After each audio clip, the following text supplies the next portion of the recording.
What's up guys, Chasing Lamer here with episode number 73 of the Robins Revival on Football Manager 22. Today's episode we are playing Wolves in the final game of the season with a place in the top half of the table for the first time in the Premier League. A top half finish is possible today, so that is what's on the line.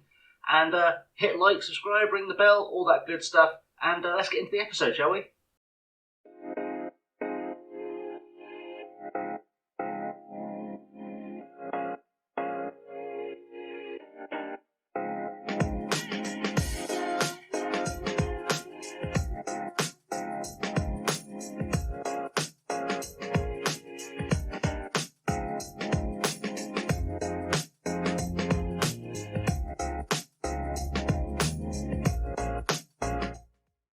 So here we are then for the final game of the season against Wolves, and we're looking pretty strong as things stand with the league table. You can see here we're sat in 10th. So what we need to do today is win, and we will be guaranteed a place in the top half of the table. Form has dropped off a little bit towards the back end of the season, but that was kind of expected. We can, however, finish as high as 8th. Norwich are within reach, and we can finish literally as low as 11th. 11th is as far down as we can finish, so we're closer to the top half than the bottom. However, we need to look at who is playing who today. So Villa below us are playing Middlesbrough, who are already down. Then we have got West Ham, who are playing West Brom, who are already down. So that could be a challenge. Norwich are playing Liverpool, who are still mathematically capable of winning the title if Arsenal lose today. But they are playing Everton, who also could go down if Leicester win against Manchester City. So that could go either way.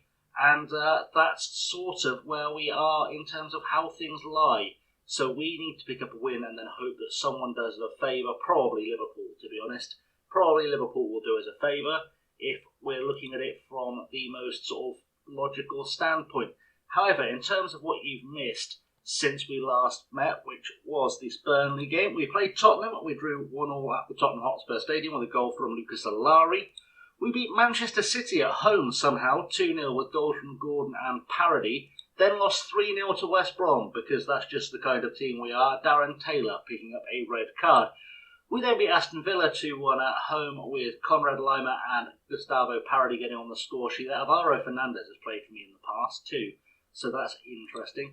We lost 3-0 to Liverpool. And then we drew 0-0 with West Ham in our last game. So a bit up and down over the last 6 games. We've won 2, drawn 2, lost 2. So our form is kind of meh at the moment. And that leads me to believe this could go either way in today's game against Wolves. Otherwise, there's nothing really to fill you in on. So let's just have a little look at the team sheet. So today's lineup then is looking a bit like this. Livakovic will be in goal. Matias Senior will start right back. Obadima and Pedro in the middle. Bjorkan on the left-hand side. Page is the defensive midfielder. Taylor and Luis are starting in centre mid today with Gordon and Connor on the wings. Parody up top. Araujo, Mancini, Lima, Kubo, Konoplia, Solari, Skorshotowski, Mikel and Weigl make up the bench. Some things to keep an eye on though, because I feel like it's important that we know what we're keeping an eye on. Vilma Ruiz is not fully fit. He's been knocked again, so he's not fully there. Cade Gordon can only play for 75 minutes. Thiago Araujo can only play for 45 minutes, which is a big part of the reason why he's on the bench, because I'm not entirely convinced Bjorkan is in the form of his life right now. Also, Skorshotowski may be playing his last game for the club because he's moaning and moaning and moaning because he doesn't like being a backup striker, even though Gustavo Parody is clearly a better player. Go figure. I don't know. You'd think he'd get used to it. Otherwise, team news, Brun Larsen is out injured. He has bruised his head, so he's not going to play today. Garnacho not fully fit as well. Amy I want to get more of, but also he's wanted, and I don't know what to do there. I'm thinking if we can't get Obadima back next season, he's probably going to play quite a big part in our squad. It's kind of what I'm looking at. So that is the team. Let's get into it, submit that, firm that, get going, and see if we can get a last game of the season win against Wolves. So in the dressing room, we're going to go, these fans have been fantastic for us all season. Go out there and give them one last performance to cheer for, because that would be nice, wouldn't it? There's nothing else to play for, so we may as well send the fans home happy, and we'll do the big old go make a difference, make me proud speech.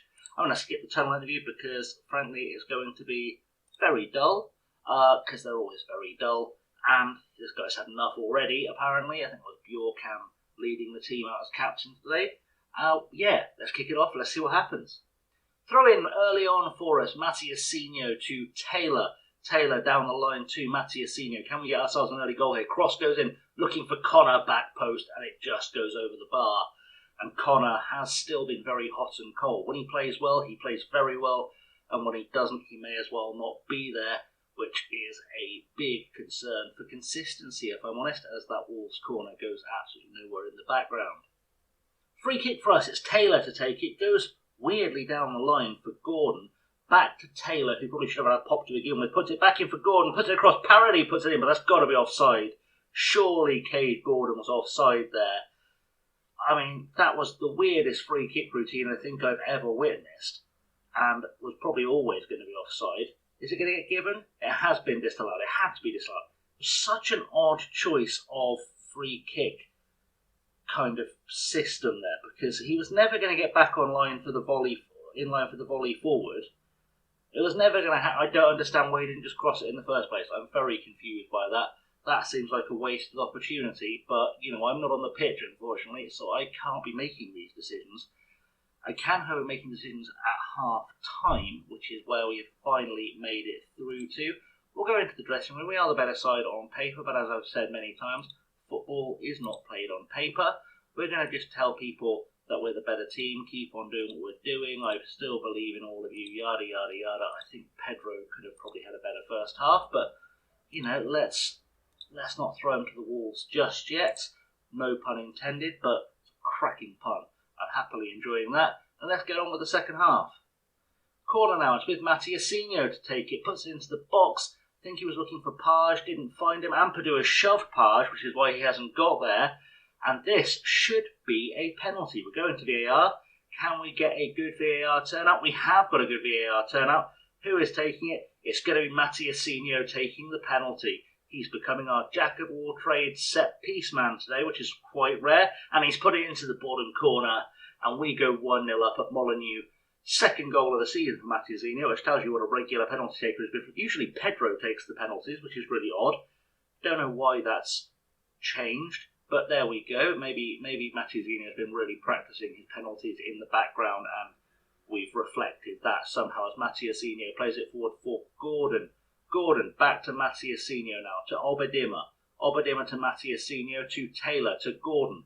Gordon going on a run now. Parody tries to get it, gets tackled, but Taylor picks up a loose ball, plays it through for Parody. Can Parody get a second? He can. Gustavo Parody, his 18th goal of the season, our second goal of the game. Darren Taylor with the assist, proving why he was such a good signing. He was the guy I lined up to replace Speck Schneider long term. And I'm very, very glad he is finally starting to come good, the South African international in centre midfield. Great finish by Gustavo Parody. And we're 2-0 up after 50 minutes. And I think that's probably time to praise the boys, because they've done quite well to get there. Throw in now for Wolves. Worth knowing at this point we currently sit 8th in the league as things stand, which is quite miraculous. Taylor now on the ball. Plays it to Lavakovic. Big ball forward, looking for Parody. Can he head it down to someone? He does. Heads it on to Cade Gordon, who has plenty of space and time. Lays it off to Mattiasinho, who definitely has space to run into and is going for the byline. Can he get across? And he does. Connor's at the back post. Connor off the crossbar. Mattiasinho probably should have put that straight back in rather than waiting for the throw-in. But, we'll allow it. We'll allow it because that's what needs to happen. And we're going to follow the assistant's advice on this sub as well, because we do not want Arlen Page picking up yet another suspension to start a season. We do want Mancini to get some game time. We'll also do that because why not? Wilmar Ruiz definitely needs a break, and we may as well have a little bit of a look at Weigl. So we're about to come into injury time. It's looking from the league table like Liverpool have absolutely bottled this one. We'll check up on the scores from around the ground after the game as Bjorkan puts it through looking for Connor, and Bazunu gets it clear to Appelkamp. Ball forward for Arthur Cabral. We need to make a save here or just watch him put it wide. That's just as acceptable to me, quite frankly. Time is taking away on this hopeful 2-0 win, and we should be seeing it through. We have seen it through. We are, I believe, going to be finishing the season in 8th. We'll have a little look at that in a second. Mattiasinho picking up the Man of the Match awards. Well done. That was a good win for us. Good job. Let's go into the continue screen. Hopefully I'm not going to have to go through a media interview. but I feel like if it's the last one of the season, I should probably do it. Spoke too soon, we are going to have to do one. So, did you honestly believe you could take advantage of their poor form? We know what we're capable of, believe in our ability, blah blah blah. I must be delighted with that performance and subsequent victory. Proof is in the pudding, we did well. Why have your team found life so hard for a goal recently? That's a really odd question to ask when we've just won 2-0. Good work, Dan Smith. Nice job. So, confirmation, we finished 8th in the table. In terms of the around the grounds, yeah, Liverpool kind of, I say they bottled it, but it was kind of out of their hands. Arsenal winning 4-0 to almost send Everton down. They haven't quite, but they've won the title today. We also had a 4-5 thriller between Burnley and Newcastle. Hands up who saw that one coming at any point. In terms of the teams that were around us and how that all went wrong, Norwich lost to Liverpool, who maybe didn't quite bottle it. City have sent Leicester down with a 5-0 win. And West Ham and West Brom drew 3-3. So that is the story of how we ended up finishing in third in the table. Frankly, there were points on the table there that Villa should have taken more. Or maybe they did take all they could. It's fine. It's fine. Right, so that's the end of the season. The only thing left to do now is find out what I've got to spend in the summer, which should be coming very shortly. So after a bunch of new time things happening, meetings and whatnot at the end of the season, we've got our budgets, and we've got £2.1 million a week on wages and £37.19 million to spend on players, which means Sunday Obadima is not joining us long term unless we can extend his loan. We have also announced that our new stadium will go ahead. Harold Fleming Park, named after club legend Harold Fleming, cost £50 million, offset by the £6.5 million we're going to get by selling the county ground. We've got a loan to finance the project. The stadium sponsorship has been arranged worth £29.5 million. I don't know why we've taken out a loan of nearly what the ground costs. I don't understand. We spent 6.5 there. 43.5 is 50 million, but then we've also got 20. So why didn't we just get a loan of 14 million and cut? I don't know. My brain. Scale capacity of 31,159 though, which is 10,000 seats more than we have right now, which is a fun way to end the episode. It should be done by the end of season after next. It'll be a 2-year build, so that should be fun. Hopefully we can get some European football into it. That would be a nice way to round that off, wouldn't it? Get some European football into the new stadium. Anyway guys, thanks for watching. I have as always been chasing lamely. We'll be back on Monday with a transfer special. We see who I've brought in and sent packing over this coming summer in game. And in the meantime, don't forget like, subscribe, ring the bell, leave comments, all that good stuff. And as I said before, I've been chasing lamely. Thanks for watching. I'll see you very soon. Have a good